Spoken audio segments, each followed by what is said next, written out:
सबसे पहले आप पूछोगे जी बाईपोलर क्या होता है, बाईपोलरिटी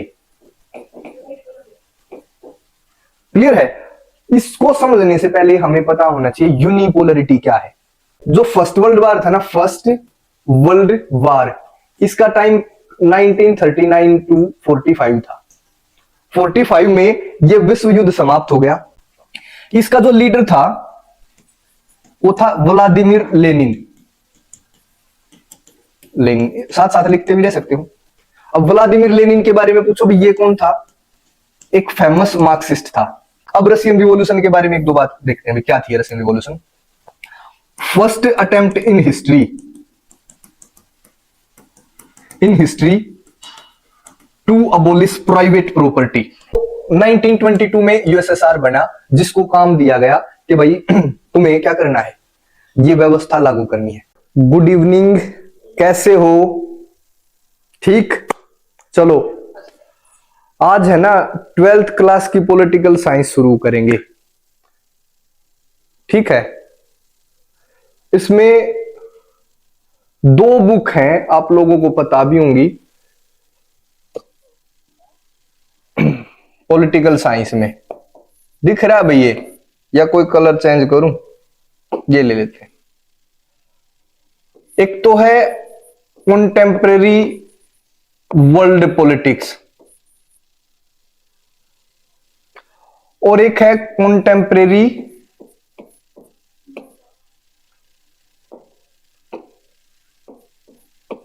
इंडियन पॉलिटिक्स। एक बुक का नाम क्या है, समकालीन विश्व राजनीति, और दूसरी बुक का नाम है समकालीन भारतीय राजनीति, ठीक है। अब पूछोगे कि जी समकालीन का मतलब क्या होता है। समकालीन का मतलब है नॉर्मली जो वर्तमान समय का है। अगर हम वर्ल्ड पॉलिटिक्स की बात करें तो इसमें जो सेकंड वर्ल्ड वार है उसके जो बाद का समय और जो आज तक का समय अगर हम माने तो उसको कंटेम्परेरी वर्ल्ड पॉलिटिक्स में हम पढ़ते हैं, सेकंड वर्ल्ड वार के बाद का। अगर कॉन्टेम्परेरी इंडियन पॉलिटिक्स की बात करें तो हम नॉर्मली आजादी के बाद भारत, तो लगभग सेम सा हो गया। उसी टाइम पे सेकंड वर्ल्ड वार समाप्त हुआ, उसी टाइम पे उसके 1-2 साल के बाद भारत आजाद होगा। तो कॉन्टेम्परेरी समय लगभग बराबर है, अगर हम या तो भारत की बात कर लें या फिर हम विश्व राजनीति की बात करें। सिंपल सी बात है। तो आज जो हमें बुक शुरू करनी है वो है कॉन्टेम्परेरी वर्ल्ड पॉलिटिक्स, समकालीन विश्व राजनीति। भारत को समझना आसान है, तो क्यों ना नई एनर्जी है, 12th क्लास में अभी आए हो, तो हम वर्ल्ड पॉलिटिक्स से शुरू करें। और इसको भी ऐसे करेंगे भाई बड़े सिंपल ढंग से, आपको लगेगा नहीं कि कुछ मुश्किल पढ़ा जा रहा है, ठीक है। सबसे जो पहला चैप्टर है इसका है the end of bipolarity. The end of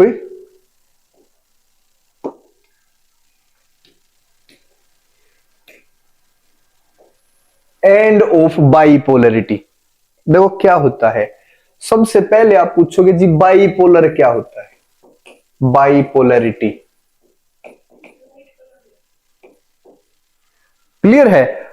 इसको समझने से पहले हमें पता होना चाहिए यूनिपोलरिटी क्या है। पूरे संसार की बात है, वर्ल्ड पॉलिटिक्स का मतलब इसमें आप देश को मत सोचना, जब भी कोई भी जिक्र हो पूरे संसार का है, ये बात मान के चलना। जो यूनिपोलरिटी क्या होती है, यूनिपोलर विश्व, बाइपोलर विश्व, मल्टीपोलर विश्व। यूनिपोलरिटी का मतलब है जब संसार में सेंटर ऑफ पावर सिर्फ एक होगा, कि एक देश इतना शक्तिशाली है बाकी सारे के सारे देश उसके प्रभाव में है, इसको बोला जाता है यूनिपोलरिटी, ठीक है। यूनिपोलर विश्व।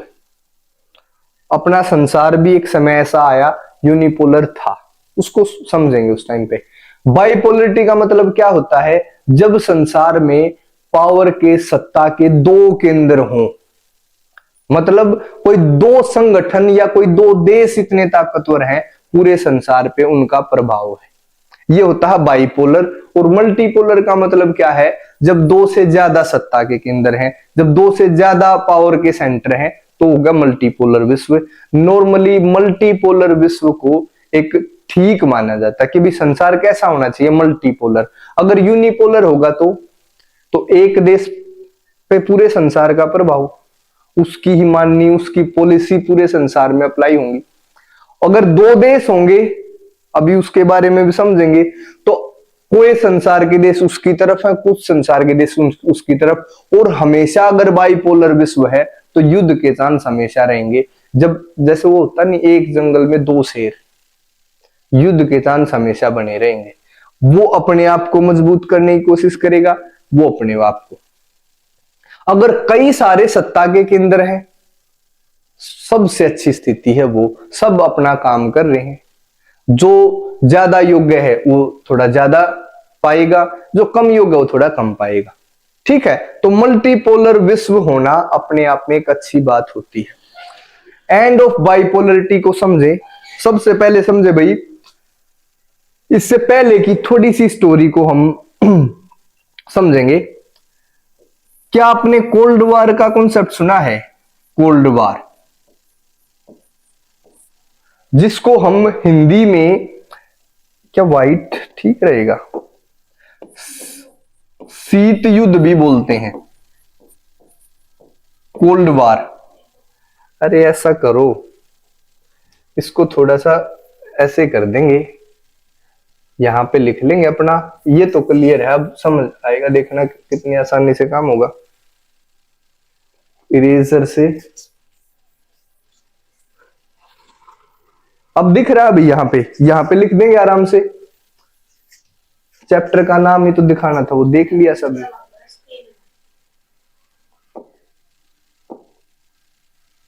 अब यहां व्हाइट भी ठीक है।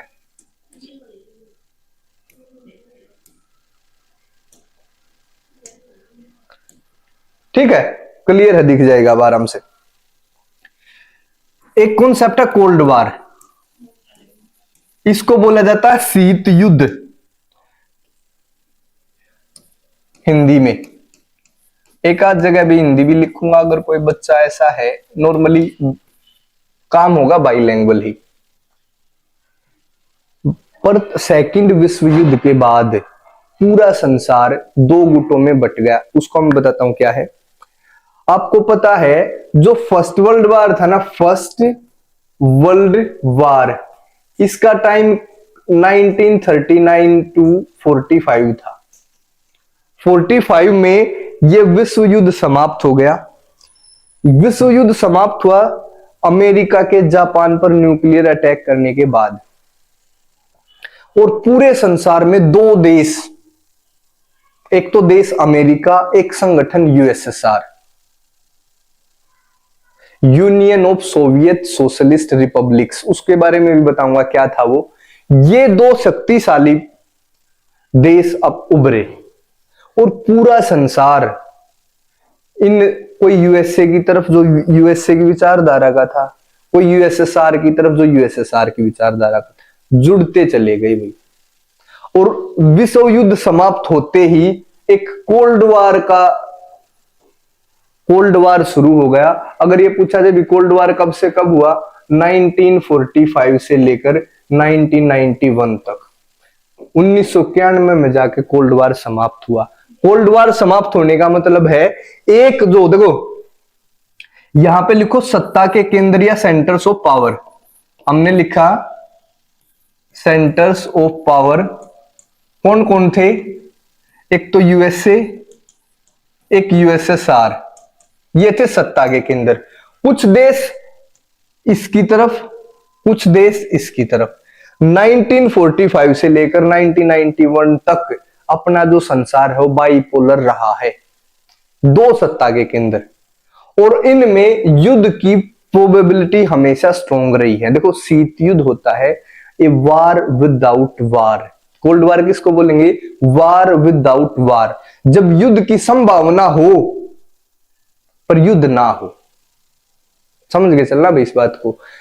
बातचीत ऐसा लग रहा है कि भी युद्ध आज भी हो सकता है, कल भी हो सकता है, आज सब कुछ खत्म हो जाएगा, ऐसी सिचुएशन है पूरे संसार में 1945 से लेकर 1991 के बाद। शीत युद्ध, युद्ध जिसमें युद्ध ना हो, युद्ध जैसी स्थिति, युद्ध होने की प्रबल संभावना, अभी रूस का और आपने देखा था यूक्रेन के उसमें जो हर रोज हर दिन न्यूज देखते हैं, वो क्या बोलते हैं, भाई खत्म होने वाला है सब कुछ, अब विनाश होगा, थर्ड वर्ल्ड वॉर होगा, कुछ नहीं हुआ। वो टाइम भी ऐसा ही था कि भाई आज युद्ध हो जाए, अब युद्ध हो जाए। बहुत सारी ऐसी सिचुएशन आई जब ये दोनों महाशक्ति एक दूसरे के अगेंस्ट खड़ी हुई, बट उसके बाद भी युद्ध किसी न किसी कारण से टलता रहा। आपको थर्ड वर्ल्ड वॉर के बारे में पता भी हो, किसी ने अल्बर्ट आइंस्टीन से पूछा कि जी थर्ड वर्ल्ड वॉर कब होगा, तो आइंस्टीन ने एक बड़ा सुंदर जवाब दिया कि भाई थर्ड का नहीं पता पर फोर्थ नहीं होगा कभी भी, क्योंकि थर्ड लास्ट होगा। ठीक है, बट थर्ड वर्ल्ड वॉर की जो पॉसिबिलिटी थी ना, वो पॉसिबिलिटी ही रही, वो हो नहीं पाया। इस टाइम को बोलते हैं 1945 से लेकर 1991 तक। अब ये 1991 में कैसे खत्म होगा, एक महाशक्ति थी जो उसका डिसइंटीग्रेशन होगा, वो टूट गई, विघटन हो गया, वो समाप्त होगी और पूरा संसार बन गया यूनिपोलर, जिसमें एकमात्र शक्ति America, USA, United states of America, एकमात्र शक्ति के रूप में ये उभर के आ गया कि भाई America is the sole power. Bipolar होगा ना, ये ध्यान रख लेना, संसार में जब भी बाइपोलरिटी होगी युद्ध की प्रबल संभावना होगी उस समय। जब यूनिपोलर होगा तो युद्ध होगा किससे, उससे युद्ध कौन करेगा। और जब मल्टीपोलर होगा वो सबसे बेस्ट सिचुएशन है जिसमें सब अपने आधार पर काम करते रहेंगे। ठीक है, तो ये बैकग्राउंड है भाई। और इस चैप्टर में हमें यूएसएसआर के बारे में पढ़ना है। ये यूएसएसआर है क्या, क्या इसकी कैरेक्टरिस्टिक्स हैं, और कैसे जब ये एंड ऑफ बाइपोलरिटी का मतलब है 1991 में जब बाइपोलरिटी का अंत हुआ, यूएसएसआर का डिसइंटीग्रेशन होगा, तो कैसे वो डिसइंटीग्रेट हुआ है, ये हमें इस चैप्टर में पढ़ना है। सिंपल है भाई, बिल्कुल सिंपल है सारी चीजें, क्लियर है। तो ये पढ़ना, शीत युद्ध का पता चल गया भाई, यूनिपोलरिटी का जब एक सत्ता का केंद्र एक होगा या फिर एक देश सबसे पावरफुल होगा संसार में। बाइपोलरिटी का मतलब जब दो संगठन या दो देश पावरफुल होंगे। मल्टीपोलरिटी का मतलब जब दो से ज्यादा। ठीक है, अब चलेंगे पहले कॉन्सेप्ट पे इसके, द रशियन रिवॉल्यूशन। ध्यान दो, रशियन रिवॉल्यूशन का मतलब क्या है, रूस की क्रांति। अब हम पढ़ रहे हैं यूएसएसआर के बारे में। रशियन रिवॉल्यूशन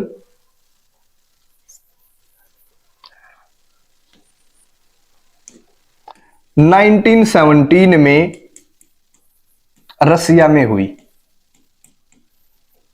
क्या ये भी ध्यान रखने की जरूरत है भाई कि रूस में हुई थी रूस की क्रांति।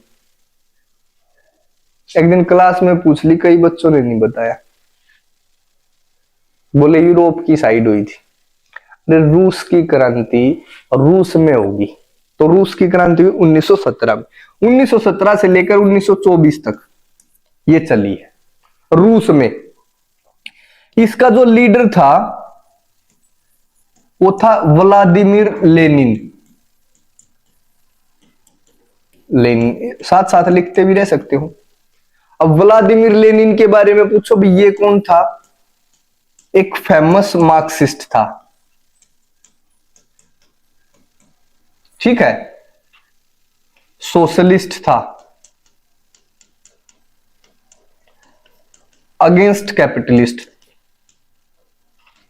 कैपिटलिज्म। अभी मैं बताता हूं ये क्या चीज लिख दिया, आप तुम सोचोगे भी पता नहीं क्या क्या लिख दिया। व्लादिमीर लेनिन था रूस में, इसी के नेतृत्व में 1917 से लेकर 1924 तक रूस में रशियन रिवॉल्यूशन हुई। ये जो क्रांति थी ये इतिहास में प्रथम प्रयास था टू अबोलिश प्राइवेट प्रॉपर्टी। देखो अब ये तो यहां पे लेनिन के बारे में सुनो, ये एक मार्क्सवादी नेता थे, सोशलिस्ट थे, समाजवाद के फेवर करने वाले थे और पूंजीवाद के खिलाफ थे। अब पूछोगे जी मार्क्सवाद क्या है। मार्क्स एक ऐसी पर्सनैलिटी रहा है संसार के अंदर जिसको हम पॉलिटिकल साइंस का विद्वान भी मान सकते हैं।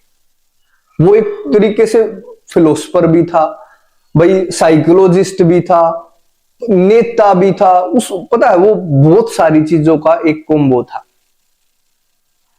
उसने एक विचारधारा दी संसार को कि पूरे संसार के अंदर सिर्फ दो वर्ग हैं, एक अमीर और एक गरीब, कोई सरकार नहीं, कोई धर्म नहीं, और अमीर लोग गरीब लोगों पर का शोषण करते हैं। ये जो सरकार है, ये जो धर्म है, ये अमीरों का गरीबों का शोषण करने का एक यंत्र है। और धर्म को अफीम बताया कि भाई एक धर्म एक ऐसा नशा है, इस धर्म के नाम से क्या होगा। जैसे तुम्हें एक बात बता दी, ध्यान से सुनो, कि भाई जो तुम्हारे साथ हो रहा है वो पिछले कर्मों का फल है। मान के चलो तुम गरीब हो, तुम ये नहीं उठ रहे खड़े हो रहे कि भाई मैं गरीब क्यों हूं, व्यवस्था के खिलाफ नहीं खड़े होते आप ये सोचते हो कि मैं पिछले कर्मों का फल है, और उस धर्म के नाम से आपका शोषण होता है हमेशा। मार्क्स के अनुसार इसने कहा कि कभी भी इक्वलिटी नहीं आएगी, तो मेरे पूरे संसार के गरीबों मजदूरों एक हो जाओ और लड़ो अमीरों के खिलाफ, सरकारों के खिलाफ, धर्म के खिलाफ, और एक समतावादी समाज का निर्माण करो जहां पे गरीबों का शासन हो, जहां पे सब बराबर हो। ऐसी विचारधारा थी। तो जो लेनिन थे ना, ऐसी ही विचारधारा को मानने वाले एक व्यक्ति थे रूस में, और ये समाजवादी भी थे। समाजवादी का मतलब है जहां समाज इंपॉर्टेंट है, जहां सोसाइटी इंपॉर्टेंट है।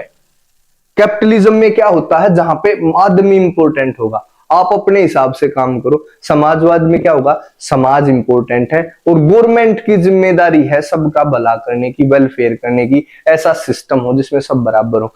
तो जो मार्क्स थे, उन्होंने जो विचारधारा दी वो सोशलिस्ट थी, कम्युनिस्ट थी। इसको ब्रैकेट में कम्युनिस्ट भी लिख सकते हैं, ये लगभग बराबर है। जब मौका आएगा तो इन दोनों के बीच में मैं डिफरेंस बताऊंगा। कम्युनिस्ट का मतलब होता है अतिवादी। सोशलिस्ट तो भारत भी है, क्या हम गरीबों के लिए काम नहीं करते? किसी की पेंशन है, किसी का पीला कार्ड है, किसी को भाई सरकारी स्कूल, सरकारी हॉस्पिटल, ये क्यों है? गरीबों के लिए है, ताकि सबका विकास हो, सबका कल्याण हो। कम्युनिस्ट का मतलब होता है ऐसी व्यवस्था हो। कम्युनिस्ट पार्टी है चाइना में, उसका छोटा सा एग्जांपल सुनो। कम्युनिस्ट विचारधारा के अनुसार आपसे वो लिया जाएगा जो आप काम कर सकते हो, वो काम करवाना, योग्यता के अनुसार काम और जरूरत के अनुसार दाम। जैसे मैं टीचर हूं और मैं पढ़ा सकता हूं, और मान के चलो हम दो आदमी हैं परिवार में, तो योग्यता पढ़ाने की है तो पढ़ाने का काम मिलेगा। जरूरत दो आदमियों की 5,000 की, तो 5,000 रुपए सैलरी होगी। एक और टीचर है, उसके घर में 5 आदमी है, वो भी मेरे जितना पढ़ा रहा है, उसकी जरूरत 20,000 की, उसकी 20,000 सैलरी होगी। मतलब योग्यता के अनुसार काम, जरूरत के अनुसार उनकी सैलरी। पूरे देश में ऐसी व्यवस्था जब सरकार करती है वो कम्युनिस्ट होगा। सोशलिस्ट थोड़ा लिबरल विचारधारा है, कम्युनिस्ट इसी चीज की अतिवादी है। अब भारत है ना, भारत कम्युनिस्ट कंट्री नहीं है, भारत सोशलिस्ट कंट्री है। सरकार की जिम्मेदारी है गरीबों का भला हो, पर सरकार कम्युनिस्ट तरीके से नहीं करेगी। भाई आपकी जरूरत है तो इतनी सैलरी, यहाँ पे योग्यता के अनुसार काम है और योग्यता के अनुसार ही दाम है, वहां पे जरूरत के अनुसार दाम है। तो कम्युनिस्ट, इसके लिए लेनिन के लिए ज्यादा शब्द यूज करा जा सकता है। अगेंस्ट ये कैपिटलिज्म था, पूंजीवाद के खिलाफ था, पूंजीवाद के बिल्कुल खिलाफ था। भाई पूंजीवाद क्या कहता है कि भाई जो जितना योग्य है वो उतना पाएगा। पूंजीवाद में क्या है, प्राइवेट प्रॉपर्टी होंगी, सरकार के हाथ में सिर्फ रूल रेगुलेशन है, ज्यादातर जो इंस्टीट्यूशन है, बिजनेस है, जॉब्स है, वो सारी प्राइवेट हाथों में होंगी। अब लेनिन क्या करे, अगर जितना ज्यादा कैपिटलिज्म होगा, प्राइवेटाइजेशन होगा, उतना ही ज्यादा शोषण होगा। आप ये आइडिया लगा सकते हो क्यों लोग सरकारी नौकरी पसंद करते हैं। क्योंकि सरकारी नौकरी में क्या है, काम नहीं करना, ना कोई उसको कुछ बोल सकता, और उसी कंपैरिजन में अगर प्राइवेट देखोगे तो तुम्हारा शोषण ज्यादा होगा, तुमसे काम लिया जाएगा, हो सकता है जितने समय के लिए तुम्हें जॉब मिल रही है उससे ज्यादा समय भी काम करवाया जाए। तो ये प्राइवेटाइजेशन के या कैपिटलिज्म के खिलाफ था। ठीक है, तो लेनिन के बारे में ये 3 लाइन ध्यान रखनी है। अब रशियन रिवॉल्यूशन के बारे में 1-2 बात देखते हैं, क्या थी Russian revolution. First attempt in history to abolish private property. ये निजी संपत्ति को बिल्कुल समाप्त करने का ज्ञात इतिहास में सबसे पहला प्रयास था। ध्यान दो भाई, Russian revolution was the first attempt in history known to abolish the private property. ठीक है, ये पहला प्रयास है। ये क्या चाहते हैं? टू स्टैब्लिश इक्वलिटी, समानता की स्थापना हो। ये क्या चाहते हैं? To make egalitarian society. Egalitarian society का मतलब होता है समतावादी समाज जिसमें सब समान हो। ये ऐसी इच्छा है रशियन रिवॉल्यूशन के, ये उद्देश्य थे। प्राइवेट प्रॉपर्टी नहीं, समाजवाद हो, कम्युनिस्ट हो, प्राइवेट प्रॉपर्टी बिल्कुल भी ना हो, और सारा का सारा सब कुछ क्या हो? स्टेट द्वारा कंट्रोल करा गया वो चीजें। अब स्टेट कैसे कंट्रोल करे? देखो, अब ये काम करने हैं, इसकी जिम्मेदारी किसको दें फिर? या तो प्राइवेट लोगों को बोल दें भी देखो, दो प्रकार के आदमी हैं देश में, या तो सरकार करे या लोग करे। क्या लोग ऐसा कर सकते हैं, वो अपनी प्राइवेट प्रॉपर्टी का विनाश कर देंगे? नहीं। तो इसलिए जिम्मेदारी दी गई सरकार को कि भाई सरकार करे ये काम। अब सरकार कैसे करेगी? नेक्स्ट स्लाइड देखें। Formation and strengthening of USSR. जो as result of Russian revolution in 1922 USSR was formed. USSR को पता है क्या काम दिया गया? जो रशियन रिवॉल्यूशन के उद्देश्य थे कि भाई प्राइवेट प्रॉपर्टी को समाप्त कर दे। ठीक है भाई, सोशलिज्म की स्टैब्लिशमेंट कर दे। ये सारे किसको काम दिए गए? यूएसएसआर को। और यूएसएसआर के सबसे बड़े नेता उस समय क्या थे? प्रथम सेक्रेटरी जनरल लेनिन। लेनिन 1917 से लेकर 24 तक रहे हैं, और यूएसएसआर के अगर सेक्रेटरी जनरल करेंगे तो हम पता भी चलेगा 24 तक। समझ में आ रही है भाई बात है? भाई दिख रहा है सबको? अगर नहीं दिखता तो एक काम और भी कर सकते हैं हम, इसको फिर से साइड में कर लें और यहां लिख देंगे। क्या है इसमें?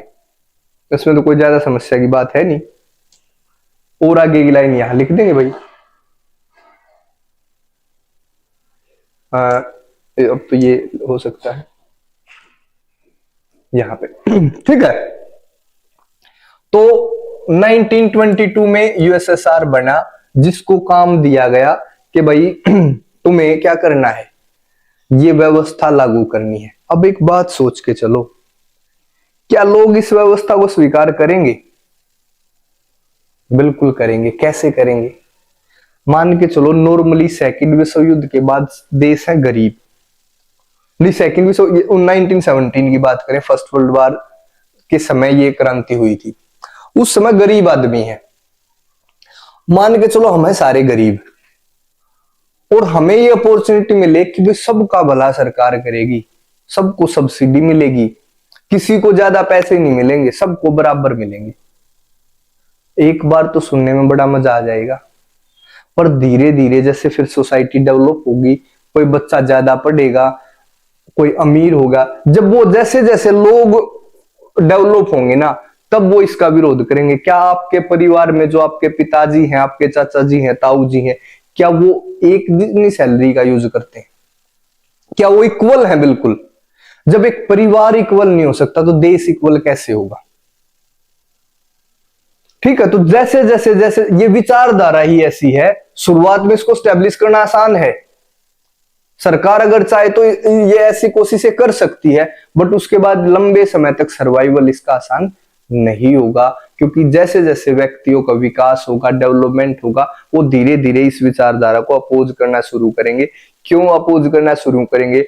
क्योंकि भाई योग्यता के अनुसार पैसे मिलने चाहिए। ठीक है, तो 1922 में। अब देखो ये तो फॉर्मेशन होगी, उसके बाद एक यहां पे लिख रखा है स्ट्रेंथनिंग ऑफ यूएसएसआर। 1924 से लेकर स्टालिन बने इसके सेक्रेटरी जनरल।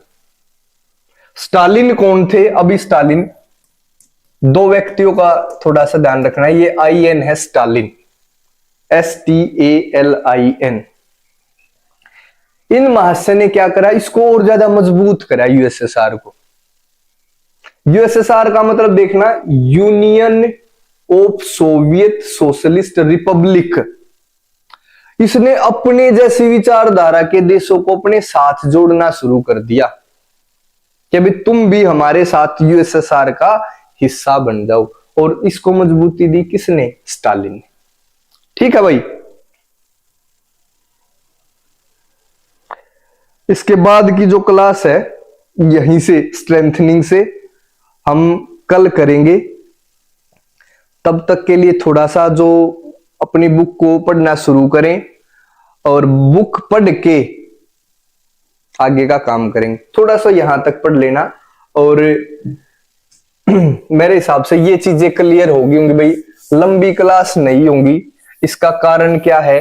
इसका कारण है भाई समझना भी है, और जब तक समझोगे नहीं तब तक काम कैसे होगा। ठीक है, तो यहां तक आपको समझना है। हमने आज की क्लास में सिर्फ 2-3 चीजें पढ़ी हैं। एक तो कोल्ड वार के बारे में पढ़ा, एक यूनिपोलरिटी, बाईपोलरिटी, मल्टीपोलरिटी, रशियन रिवॉल्यूशन, अरे कई सारी बात होगी, Vladimir Lenin, formation of USSR, strengthening से हम कल करेंगे। ठीक है, थैंक यू करें, बाय बाय।